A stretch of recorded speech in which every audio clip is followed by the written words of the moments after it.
Sir, இப்போ தஞ்சாவூரில் நிறைய மழை பெய்திருக்கனால அந்த மழை இப்போ மழை ஒன்றும் பாதிக்கக்கூடிய அளவுக்கு மழை இல்லை. ஆக இப்போ இனிமேல் வருவதற்கு வந்தால் அதுக்கு என்ன செய்ய வேண்டும் என்ற நடைமுறைகள் அந்த வேளாண் துறை சார்பாக செய்வதற்கு முதலமைச்சர் உத்தரவிட்டிருக்கிறார்கள். அது காப்பீட்டை பொறுத்தவரை 15ஆம் தேதி வரையில் அந்த காலக்கெடு இருந்தது. இப்போதும் மேலும் 30 நாட்கள் 30ஆம் தேதி வரை நீட்டிக்கப்பட்டிருக்கிறது. அதை விவசாயிகள் அதை தெரிந்து கொண்டு அதற்குள் பதிவு செய்ய வேண்டும். ஏன்னா கால அவகாசம் இவ்வளோ மாதங்கள் கொடுத்தும் இன்னும் விவசாயிகள் அதை சரியாக பயன்படுத்தவில்லை.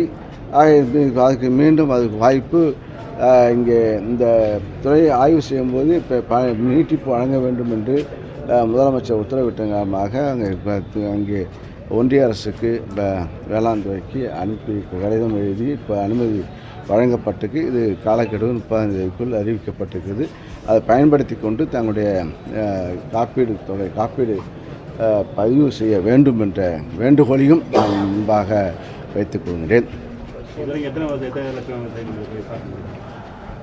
இனிமேல் தான் தெரியும் கணக்கு, அது அங்கங்கே செய்து கொண்டிருக்கிறார்கள். இன்னும் பெரும்பாலான விவசாயிகள் தங்களுடைய பதிவு செய்திருக்கின்றார்கள். ஏன்னா இப்போ இந்த அளவுக்கு அரசாங்கம் கொடுக்கின்ற வாய்ப்பை பயன்படுத்த வேண்டும் என்ற எண்ணம் இருக்கிறது.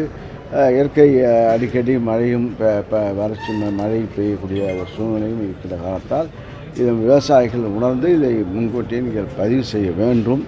இருந்தாலும் இப்போ இதுக்கு விடுபட்டக்கூடாது என்ற காரணத்தால் கால நீட்டிப்பு செய்யப்பட்டிருக்கிறது.